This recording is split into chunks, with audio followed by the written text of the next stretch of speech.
Salute. Peace to the family. Peace to the family. This is Brother Afrodescendant Ali of the Angel Network 1930, and I want to bring you a very special report with regards to an incident that's happening in a U.S. state prison that whose popularity and publicity is long overdue in the brutality and treatment of prisoners intentionally.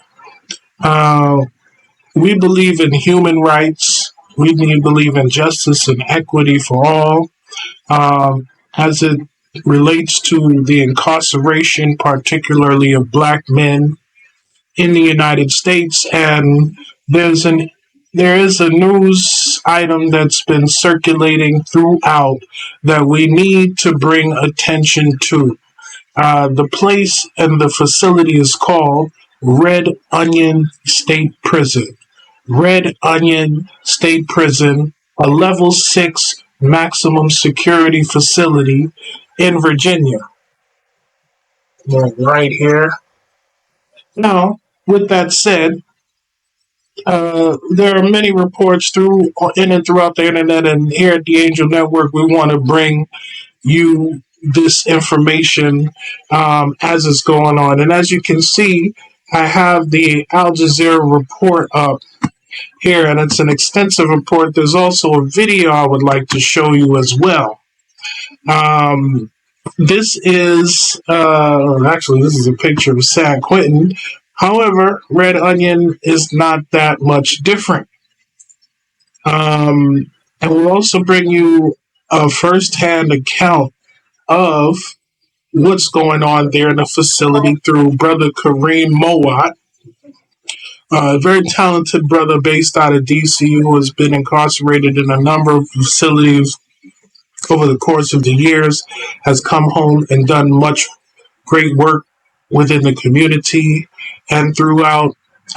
So we will be bringing you that, but I just wanted to go through the article a little bit because these inmates here are setting themselves, they use a light, but they actually set themselves on fire. Now let's go to it. Imprisoned men are setting themselves on fire at the Red Onion State Prison in Virginia, United States.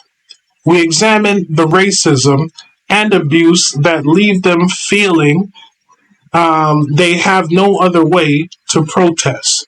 Are these issues isolated to Red Onion, or do they reflect a deeper systemic problem within the United States? And as you can see in the previous video with on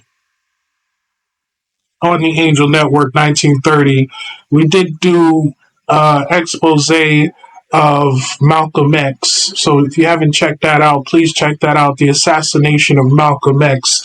And the reason why he was assassinated as one of the lawyers on the $200 million lawsuit against the CIA and FBI and United States government outlined that Malcolm X was assassinated because of his willingness to take our plight at that time and frame it as a human rights issue before the United Nations. And here is an indication, and as this last statement said, are these issues isolated to Red Onion, or do they reflect a deeper systemic problem within U.S. prisons? And I would say the United States as a whole.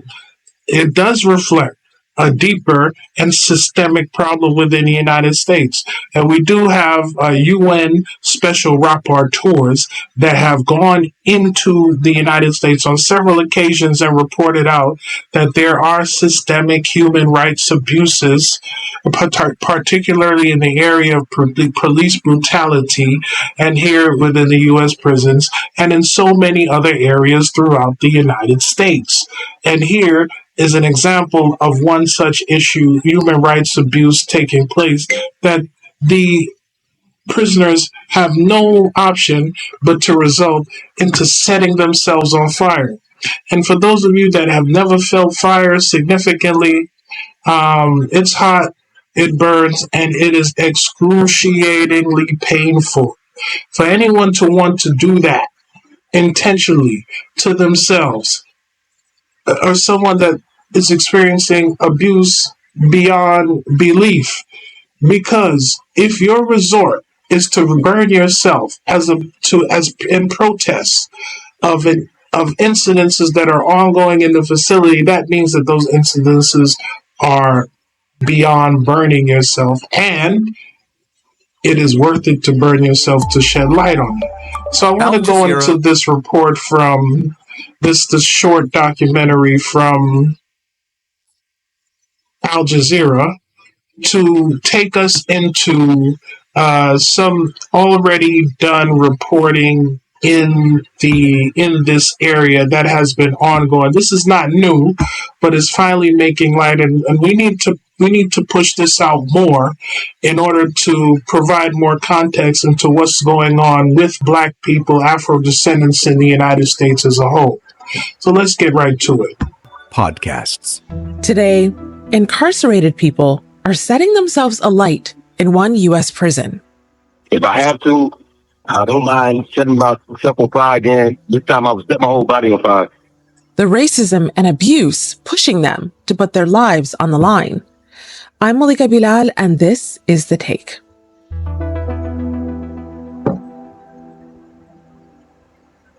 Ikong Ishat is in his 20s, and these days his voice is heavy with frustration and exhaustion. Before I have to stay up here and do the rest of my time up here, I would rather die before I stay up here, because every day I'm dealing with discrimination. He's one of several men at Virginia's Red Onion State Prison who reached a breaking point so extreme he attempted to set himself on fire. On September 15th, 2024, a young African man, Ikong Ishat, and his cellmate Trayvon Brown set themselves on fire at Virginia's remote supermax Red Onion State Prison. The news first came from Prison Radio, a network run by people who are themselves incarcerated. Ikong suffered third-degree burns along his legs and was hospitalized until September 24th for inpatient pharmacare, including skin grafts. It was a few weeks later when Ikong called Prison Radio himself and explained what drove him to such a desperate act. He started throwing stuff around, and he grabbed my Holy Quran, my noble Quran, and threw it on the ground. So I started yelling, like, man, I ain't gonna lie. I said, pick my Quran up off the ground. That is my holy scripture. He said, if you don't like it, come on, hunger strike. We reached out to Virginia's Department of Corrections, asking about the reports of self-immolation at Red Onion State Prison. They told us over the phone that no one had self-immolated, but that some prisoners did set themselves on fire. My guest today has talked to Ikong and his family. She says the conditions he's faced are extreme. People are desperate in Red Onion State Prison because of the conditions and the torture, literal torture. They are setting themselves on fire. They're attacked by dogs. They are having their materials destroyed, and they are being put in solitary confinement and prevented from talking to their lawyers and their families. My name is Noelle Hanrahan. I'm a lawyer and a private investigator. I'm the founder of Prison Radio, a project of the Redwood Justice Fund. I'm based in Philadelphia, and I cover prisons in the United States. Well, Noelle, it's really good to have you here on The Take. You helped launch Prison Radio as a journalism project more than 30 years ago. So I want to start by asking you to take us to a place that your outlet has been reporting on a lot recently, a place very few people actually want to go to, a high security prison in a remote mountainous region of Western Virginia with kind of a strange name for a detention center, Red Onion. Why is Red Onion on your radar these days? We've had reports over the last number of years. Actually, one of our main correspondents, Kevin Rashid Johnson, has been reporting from Red Onion State Prison for over a decade. Prisoners treated worse than dogs. Prisoners such as Curtis Garrett, who put up no resistance, but was mauled by two dogs and beaten by guards. The conditions there are deplorable. On Christmas Day in 2018, losing the use of an armed inmate as a result. And they take many people from our inner cities and move them to this very remote location that has almost exclusively white staff, rural county, where the prisoners are almost exclusively people of color. So we see the incident over and over and over, same story in every state, where they move these prisons into areas where there are low income, mostly white people, guarding and offering security and employees of a prison in a very rural area far from home. And the prisoners are constantly, they call it people of color, but I'm just going to frankly say black people. The same story in New York State, the same story in the state of Maryland, same story in Virginia, all over the country where they do these things to provide employment for rural people where they have moved out coal mines and factories and things of that nature. And the substitute for the employment in those areas is prisons, which is the school to prison pipeline that's being fed to keep these people employed in this area. And these people have never seen, most cases have never seen this many black people, if any black people at all. And they already come with their preconceived notions and prejudices and discrimination, and this is how they are treating the people. So when you have constant entertainment that are constantly projecting images of black men and women as very negative people, and when you encounter one, you ultimately are seeing how their reaction is, and this is the inhumane treatment. And of course, when you have this prejudice that is already in place in their minds, they already say you deserve it. As for many of those who will watch this video and say, why are we even caring about prisoners in this level 6 maximum prison who have done these violent crimes? You do the crime, you do the time. And any consequence as a result of that is well deserved. I don't think so, and I don't believe so, knowing the history of this country. And until this country, frankly, pays for what they have done in their past, yes, in their past, no matter how long ago, and what they're exactly doing in the present, then these people shouldn't pay the price that they're paying at this time, regardless to what the rationale is. Let's go on. Okay, deplorable conditions. What are we talking here? We're talking dogs used on prisoners to intimidate, threaten, and bite them. We're talking about spitting in people's food. We're talking about no respect for people's religious traditions. They cannot kneel to. Okay, so you want to tell me that spitting on people is actually something that a prisoner actually deserves? You make the call. Right. They have their religious materials, such as their Quran or their Bibles, destroyed in front of them. They are brutalized. They are covered in Capsian mace. They are left to not be able to be taken care of in terms of to getting the mace off of them. They are beaten. They are denied access to their families, to phone calls, to reaching the outside world. Oh, wow. Well, as you pointed out, the reason we know about so many of these conditions is because of Kevin Rashid Johnson, a reporter for Prison Radio, who's been reporting on this prison in particular for many years now. This is Kevin Rashid Johnson. I'm speaking in the interest of the upcoming prisoner strike set to begin August 21st. Right now, Rashid is in solitary confinement at Red Onion, and according to his lawyer, he's been there since early this November. My goodness, this facility is already a level 6, and wait till you see what the brother Kareem Mowat has to say. Not only that, this brother, Kevin Rashid Johnson, this reporter, whose phone calls are constantly monitored, so you know that he's a constant target within the facility. Add insult to injury, he's in this facility, and now he's already in the facility now, and now he's in solitary confinement. Let's go on. That came just weeks after he broke the story about these men burning themselves, including Ekong. I met Ekong the day after he returned to Red Onion from the hospital.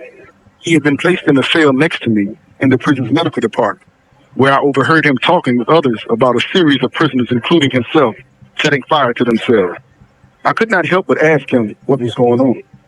He told me simply that the racism and abuses, the hard and inhumane conditions at Red Onion were so intolerable that he and others were setting themselves on fire in desperate attempts to be transferred away from the prison.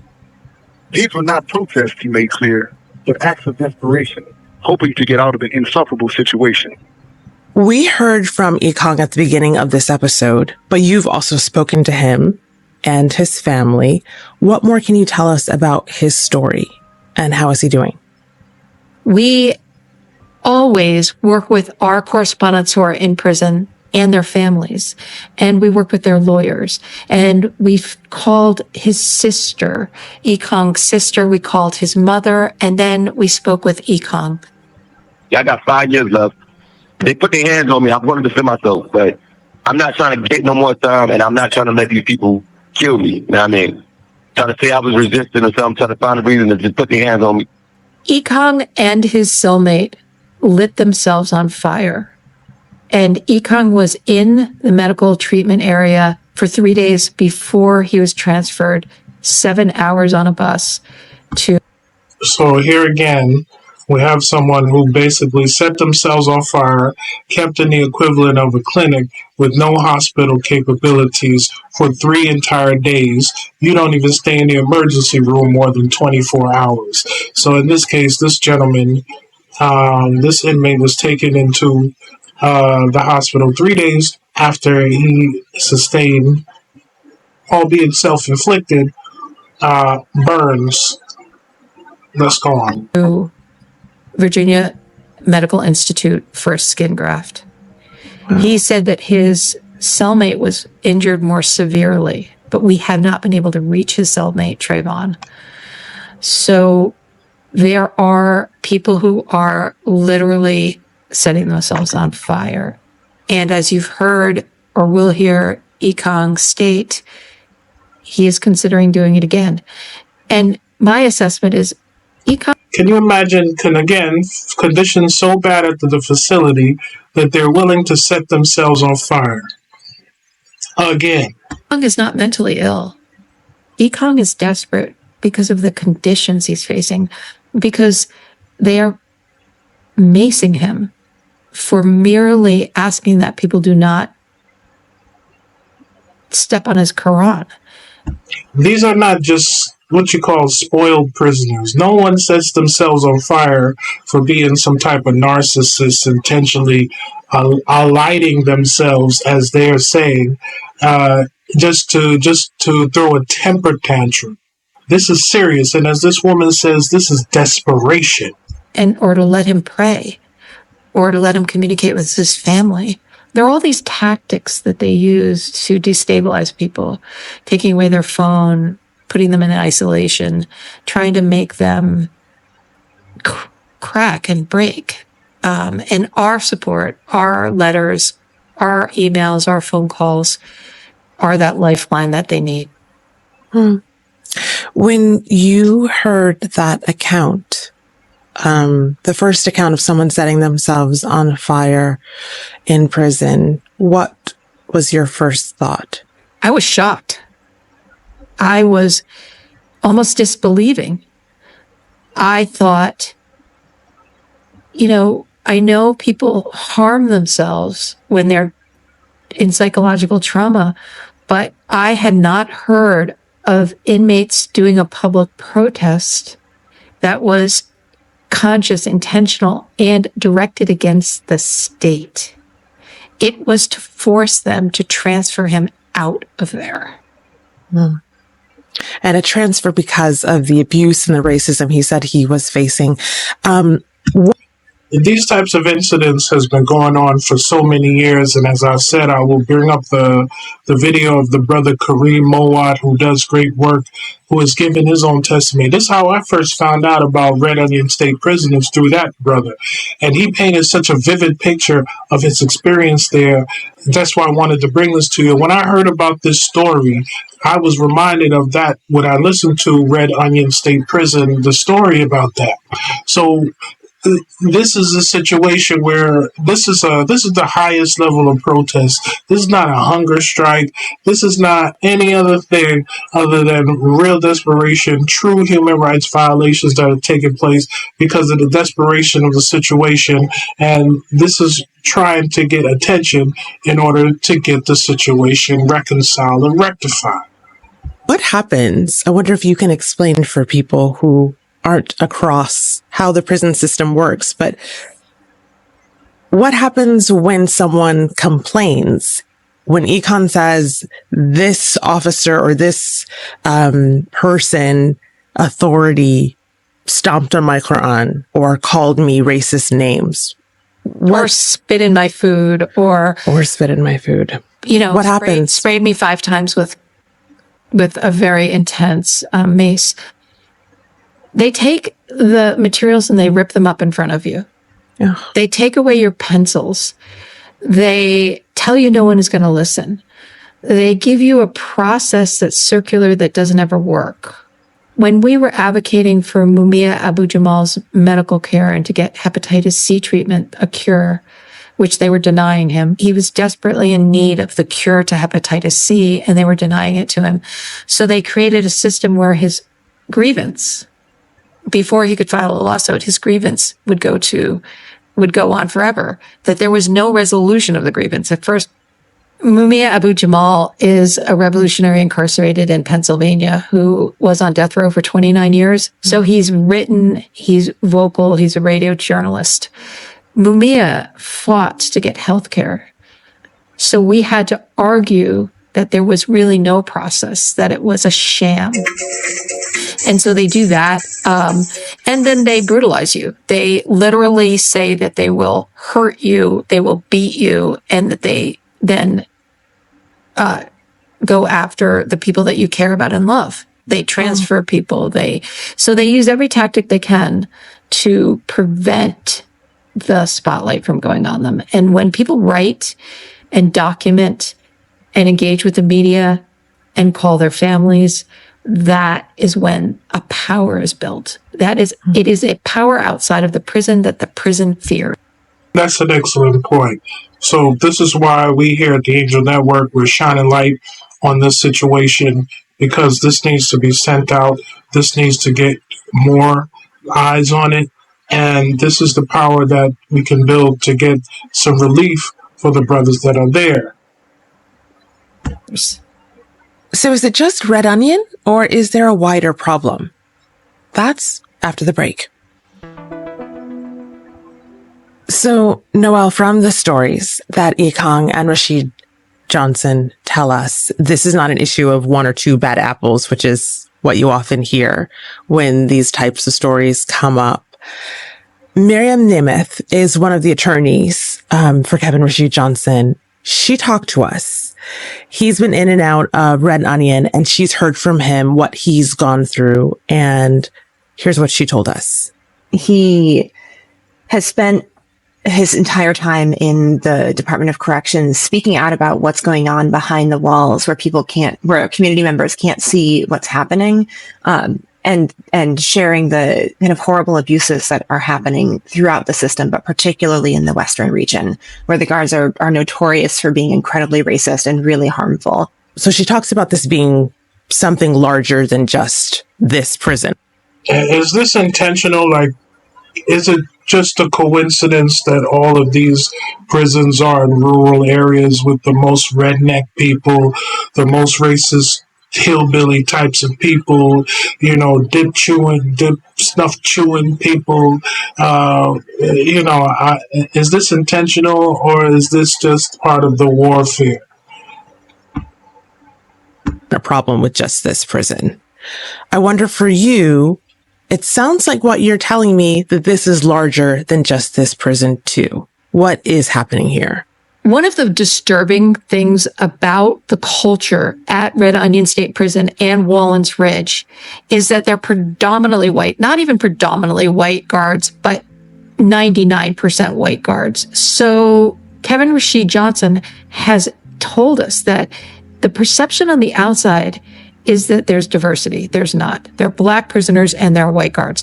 The white guards have Nazi and KKK tattoos on their arms and their bodies and are proud. Again, is this a coincidence? How come this is always the case in every state? Of them. They are unapologetic about, they use the N word to objectify, and they are in a place that we are a country that has a legacy of 300 years of slavery, and they evoke slavery with the dogs. Dogs were used in the times of slavery to control and to kill people. And they use these animals to attack prisoners in the same way. Prisons like this attract certain types of guards. Our job as reporters is to go where the silence is. Our job as reporters is to hear what people on the ground have to say, where there's unmediated agency from the people inside. In America, 1 in 99 people will do prison time in their lifetime. One in 3 African American men. So we have poor people of color on an assembly line into this massive system that spends more money. They spend more money on prison. 1 in 3 African Americans. Again, African American men inherently inclined to be felons, or is this intentional? This is systemic. That's intentionally designed to oppress and violate the human rights of Afro-descendant men in America. These are very smart people who design these things, ladies and gentlemen. This is not a mistake, and these are not inherently bad people. And higher education. They spend more money on prisons than preschools here. And it's become an industry. It's worth saying that there is some movement to change things, although I think many will argue that it's incremental. This is a social welfare program to give jobs to rural white people. That's what it is. So when you look at the landscape that you just laid out for us and how vast this is, 2 Virginia state senators are demanding answers from the state's Department of Corrections. One of them is Barbara Favola. Senator Favola sent The Take a statement in which she said she's deeply concerned by the reported conditions at Red Onion and at Wallens Ridge State Prison, which is its sister maximum security prison. In her statement, she writes that the reported self-immolation is shocking on many levels, and she called on Virginia's governor to authorize an independent investigation with a corrective action plan that makes Red Onion the type of place that creates a humane and rehabilitative environment. Are you seeing more responses to this issue, especially since the prison radio report have come out? What are you seeing? Corrective action plan. I mean, that's what they're supposed to do. These are human rights violations. And this should be taken internationally as a package with all the other things that have been done to Black people in this country and addressed there. Corrective action program. I don't know if that means that there's going to be a Juneteenth celebration or Black History Month celebration as part of the corrective action program. I would love to see what that actually is and what they negotiate and that they will do to correct this, or if anything is done wrong. We are seeing a lot of people ordering the materials that we have, our postcards, because we are doing a postcard campaign, a call-in campaign. We're seeing media outlets call us. We are seeing the people from inside the prison actually acknowledging that there is an issue. For the first 4 weeks, they didn't acknowledge that this had happened. And so the bright, white, hot spotlight is meaning that the prison is on the defensive. So we are seeing a burgeoning movement to identify this as a problem and to address it. I would say organizations like the Abolitionist Law Center, the Human Rights Campaign, which is prisoner-led, the Abolitionist Law Center, which is prisoner-led, Rights Behind Bars, the attorney for Kevin Rashid Johnson, works for that organization. They're working with communities and they're working as lawyers. I went to law school after being a journalist in order to advocate for the people that are inside. It wasn't enough just to broadcast their voices. They have to come home. What are these men calling for, and what do you expect to happen with that call? The immediate call is for a transfer out of Red Onion State Prison. And I do believe that that is going to be successful. I think those pressure points are going to work. I think it's going to take a lot and it might take time. The next step, I'm not sure. It's really got to come from them. So we're going to listen.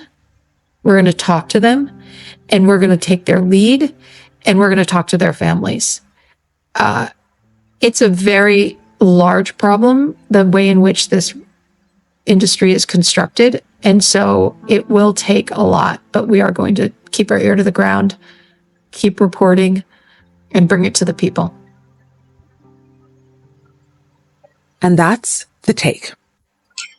Salute to al-jazeera for constantly bringing the news as that for that violate, shining light on the violations of human rights throughout the world. And salute to the sister for putting that together and having the compassion. So we continue with the article before I go into Brother Kareem Mowad's video. In recent months, 6 inmates at Red Onion State Prison have burned themselves using improvised devices that were created by tampering with electrical outlets. To be clear, these inmates did not set themselves on fire or self-immolate, as reports have ludicrously suggested, and I assume this is from the Red Onion State officials. Some of the inmates were treated for burns at the department's security medical facility at the VCU Medical Center and cleared to return to the facility, while others do not require outside medical treatment. All 6 inmates have been referred to mental health staff for treatment, and it should be noted that several of these inmates have a history of engaging in self-harm. So this was the response from the Virginia Department of Corrections to the program that, as a follow-up to the program that the sister just did with the director Noel Hanrahan of the Redwood Justice Fund and the co-director of Prison Radio.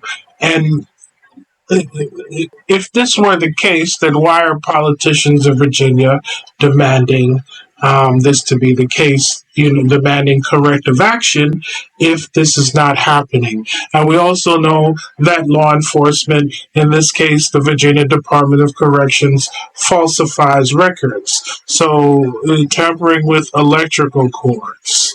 Okay. Then we need to see some type of medical report as a result of that. But with that said, this is a human rights violation, and we don't expect the resolution to come from the perpetrators of the incident themselves. So what I want to cue up here, as you can see, there's this brother here, Kareem Mowat. Subscribe to this brother's channel. He has a series where he outlines majority of his life, especially starting from a boy and how he grew up in Washington, D.C. and was incarcerated throughout the system, and how this very strong brother and his twin brother and all of the brothers in D.C. and that have been incarcerated, the brothers that were soldiers throughout the country, have fought the system. These men of honor, and yes, men of honor, I'm talking about inmates that have truly fought the system. And salute to the militants and the nationalists that have been incarcerated for 50 plus years in the system, fighting this system, this beast of a system. I myself have not been incarcerated, but I do have deep empathy for these brothers that are fighting back in the system. And this brother gives a very good detail of his experience within Red Onion. And this is, to me, this is what brought light to me as far as what this facility is all about. Here's his firsthand experience. Chapter 170, Red Onion. After another couple months in the hole in Sussex too, we were being moved again. Because of how the officers treated us, they wouldn't take the chance of placing us into population. It was a great possibility of retaliation, a wise calculation on their part, because they still didn't know if we had another demonstration. And all men are unpredictable when they face desperation, though we remained calm. This time we were being moved to Red Onion Supermax State Prison, the highest security prison in Virginia, a level 6. It was built in the mid-90s as part of a massive prison building effort in Virginia. They constructed 2 facilities to house the state's most dangerous criminals who required extraordinary security measures. The first of the 2 identical Supermax security prisons were Red Onion and its twin, Wallens Ridge State Prison in Big Stone Gap, Virginia. Both facilities are level 6 and look at where these places are built, in the middle of nowhere. They basically cut out the side of a mountain to build this facility, frankly, to house black people. the most secure in Virginia's prison system. On my 28th birthday, I was back on the prison van, shackled and cuffed with the black box for another 8-hour drive into Pound, Virginia, and onto the Red Onion Mountain, minutes from the Kentucky and Tennessee borders. How the fuck I end up in a Supermax with a parole violation? Everyone else here had life. This was my 5th straight birthday in the hole, and I want to shine light. There's a backdrop. This is episode. It's like 200 episodes in the series for this brother. Extremely compelling. He's finished it now. I tell you, I followed this series all the way through, where when I got the notification that a new series, I dropped everything and watched it, because this brother was so compelling, so powerful, so informative. But for those of you who are watching this, go back and watch the whole thing. It's there now. You can binge better than anything on Netflix. Super talented brother, super good at storytelling. But some of the backdrop on this is this brother was violated on probation, and I don't mean to laugh, but and he ended up in the Supermax. And the reason why this brother is so strong, because it seemed like the system seriously had a target and bullseye on him for no reason, and he persevered and came out and was talented. Salute. 5 different prisons, and my 6th straight lockdown in 5 different places. Ohio, Lawton Supermax Block, DC Jail Supermax Block South 1, Sussex 1, Sussex 2, and now Red Onion. All Supermaxes. The van drove for countless miles through the mountains, going higher and higher until my ears popped. It seemed as if we drove for hours on a circular road around a large mountain. Then, once we got to the summit, we descended into it. It seemed like the prison was built inside of a dormant volcano. It was a fly flying around in the van with us. After a while, the insect landed on the window and just looked outside for the rest of the ride like we were doing, trying to figure out where we were being taken to. He didn't even bother us, and of course we couldn't bother him with our chains and cuffs on. He was locked up too and was being moved hundreds of miles away from home. Just like us. He seemed to be depressed. I wonder would he ever see his family again. In Red Onion, it was the same narrative. Lower class white cops with cowboy hats, Rottweilers, and weapons. This place was in a far, isolated rural community and was technically the only job in town with a minimum wage pay scale. Most of the 800 employees As you see, brothers breaking down exactly what we're stating before, that this is a rural area. It was a way to offer careers to people. $70 million. It was a gerrymandering haven. All of the officers were related and most had Exact incident, coal mining had been moved from this rural facility, and the only employer in town for the most part is this prison. Right? It's a business, a welfare program to give the illusion that people are hardworking, and they get a career and get to live in this small rural area like kings. the same last name. That was a bad sign. We went through the normal procedures and then taken into the prison. We were immediately taken to the hole because of the classification assigned to each of us. Worst of the worst of the worst of the worst. After 3 months, I was taken to population. As I was being escorted across the compound, I was extremely observant. All the cell blocks formed a outer perimeter with the recreational yard and the chow hall in the center. Every cell block facing the yard had tinted windows on the second floor that the officers could slide and push their shotguns or assault rifles through to open fire. Boom. The windows were tinted so they could watch us, but we couldn't watch them. It was 5 of these on the 50-yard ball field. They could open fire from every direction, and with them all being related, the cover-up would be simple after a killing. It held 800 prisoners with a 99% white male staff. It was only 2 female officers on the compound, and they both seemed to be interested in black men, which was a recipe for disaster. The administration kept them in the gun towers and as far away from us as possible, yet they still found ways to flirt.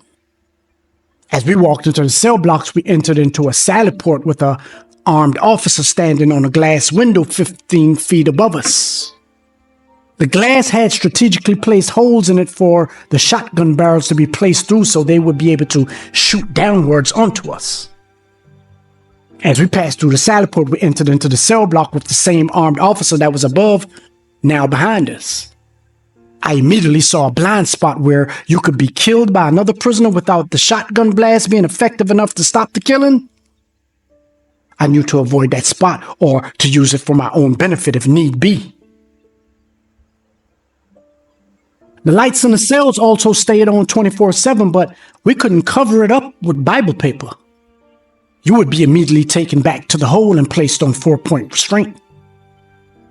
The cells also had a red line in front of them, and we were instructed to not cross that line or we would be shot.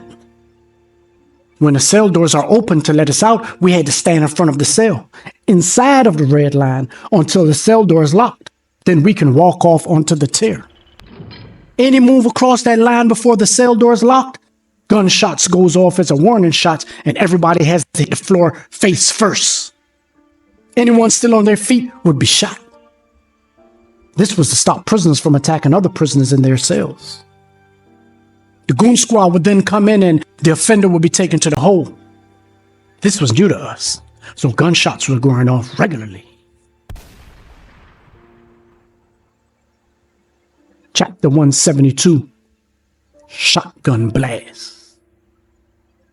A shotgun blast inside of a large steel and concrete room is excruciatingly loud, with the sound echoing and ricocheting off of the walls.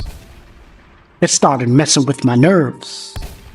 At all hours, gunshots would be going off, even in the early morning. Most of the times, I would refuse to walk to the chow hall for breakfast because I probably stayed up all night while it was quiet, reading, writing screenplays, and meditating. But if someone even forgot about the red line or a fight broke out while you was resting in the cell, that extremely loud gunshot yanks you out of your sleep with the sound seeming to be 2 feet away, and it throws you into a stupor. It made you dizzy and confused. Your ears are ringing and your brain is hurting while simultaneously trying to calculate what just happened. The lights are bright and the yelling is loud. The noises are confusing and seem to be coming from far away, yet right next to you. Get on the ground! not having a weapon to return fire was depressing in itself. But by the time you understood what was happening, your nerves were frayed. All you saw were rednecks smiling with tobacco-stained teeth, pale-skinned Ninja Turtles hovering over dark spots on the shiny white floors. Dark spots that breathe, yet its life were considered to be worthless to the worthless. This gulag wasn't exclusively for DC prisoners. It mostly consisted of Virginians, and at one time Vermont and Connecticut signed deals to lease their slaves there for a short period until 2 slaves were found dead. It was ruled suicide by the cartel prison family. We had to walk in a single file line to the chow hall that also had a gun tower inside of it with an officer holding a shotgun above us while we ate. We only had 10 minutes to eat, then everybody had to get up and leave. We weren't even allowed to pass anything to each other, like food or condiments. That alone would warrant gunshots. We would then walk in a single file line back to the cell blocks, all dressed identical in the same uniform and the same shoes, like we were part of a computer simulation. 95% of the population were serving life or multiple life sentences. I was still serving a 5-year parole set-off. The thought of living in this matrix for eternity was pushing men. So this is testimony to the brother and his strength. 5-month parole sentence, and he's in there with lifers. Into suicidal acts. And suicidal men were extremely dangerous and hard to handle.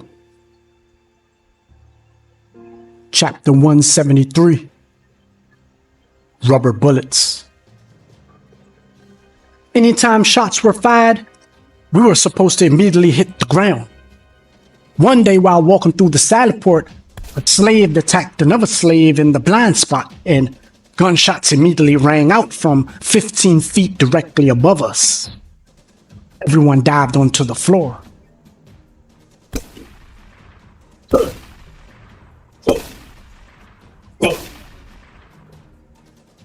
As the slaves continued to attack each other on the floor, wrestling, the gunshots were ripping through their jackets and blood began to spew everywhere.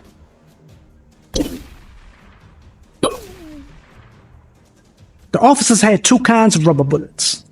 One was about the size of a large marble that was hard enough to break bones and give concussions.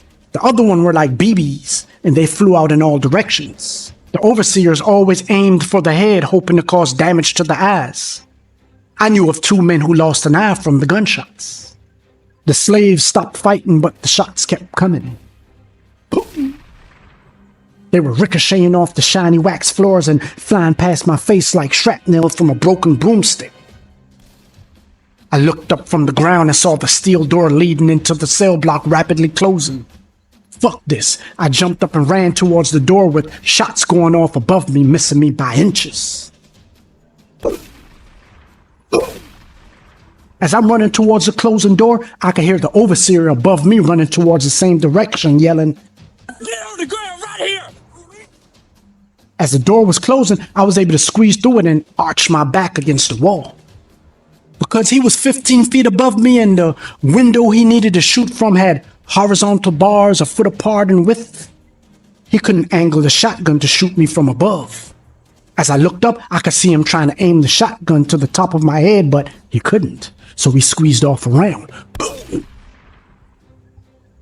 The BBs flew ahead of me, ricocheting off the floors and bouncing off of the stairs and cell doors with the loud pinging sound of fast-traveling small rocks hitting metal. I saw that a couple of the cell doors were open, and then I saw the shotgun disappear from above. I heard the overseer footsteps run in the opposite direction, and I heard 2 more gunshot blasts. Boom! Boom! He was still shooting the slaves 15 feet beneath him, who were all laying still. These gunshots gave me the cue I needed. I took off running towards the open cells in full speed. Soon as I did this, I immediately heard his loud boots running back towards me from behind as he stomped on the overhead floors. Before I got to the open cell, I heard the cocking back of the shotgun as he chambered another round and aimed. I got to the cell as soon as the shot went off. Soon as I slid inside the cell, BBs ricocheted off the walls, missing me again by inches. The cell door closed, locking me into a fabricated sense of safety. I took a deep breath. Fuck. And that was all over one slave bumping into another slave without saying excuse me. I heard more gunshots at Red Onion than I did in society. The family of rednecks were having a field day. They look forward to practicing every day on the black shooting targets. A few overseers were assaulted and stabbed while I was there also, but it was mostly slaves attacking other slaves for frivolous reasons.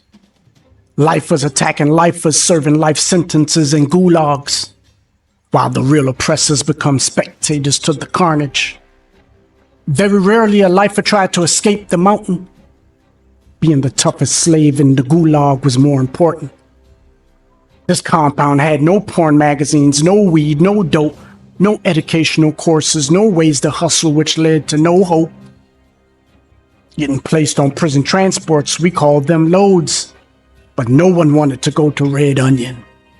Red Onion was the end of the road.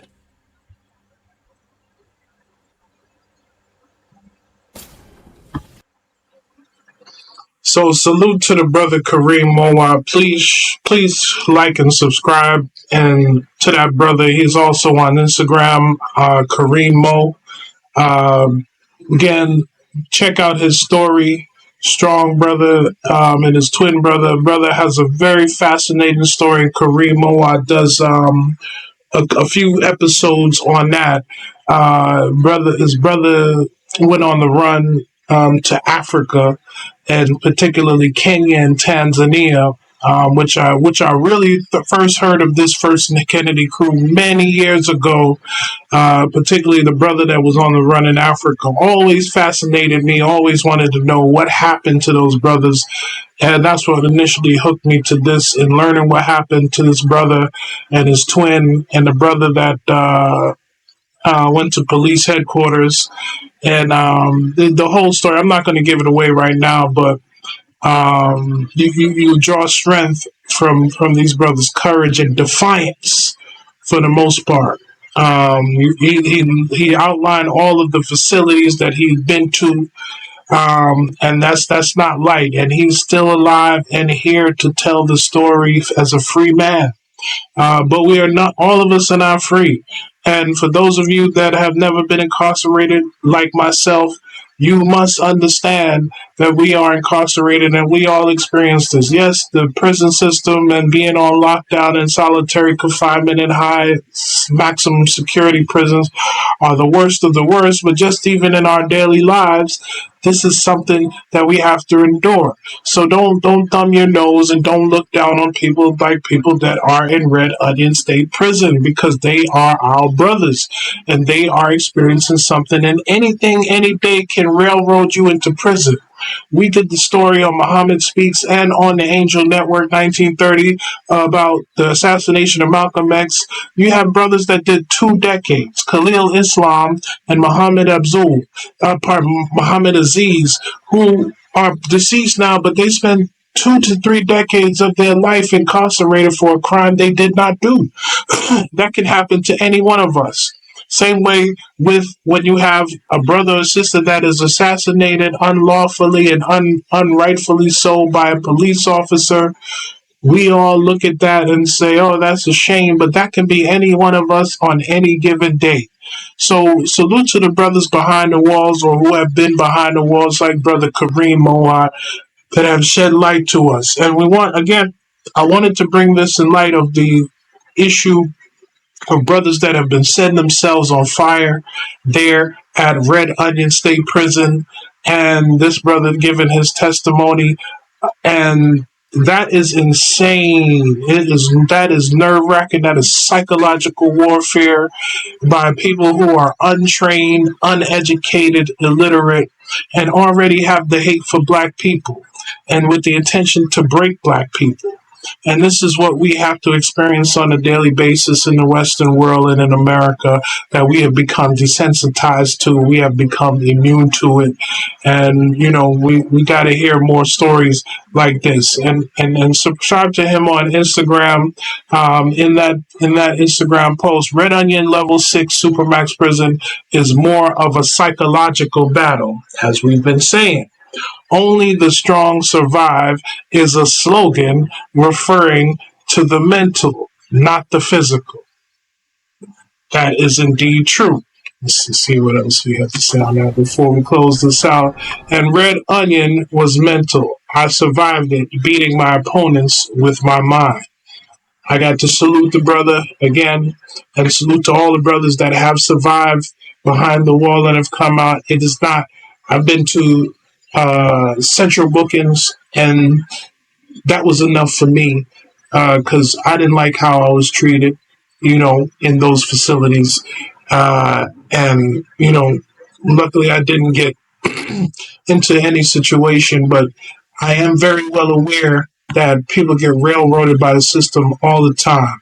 So if you want an idea of what these brothers have to go through behind a wall and what the brothers are probably going through in Red Onion State Prison Level 6 facility, please check that out. Please hit the Cash App up. I am Brother Afrodescendant Ali with this special report.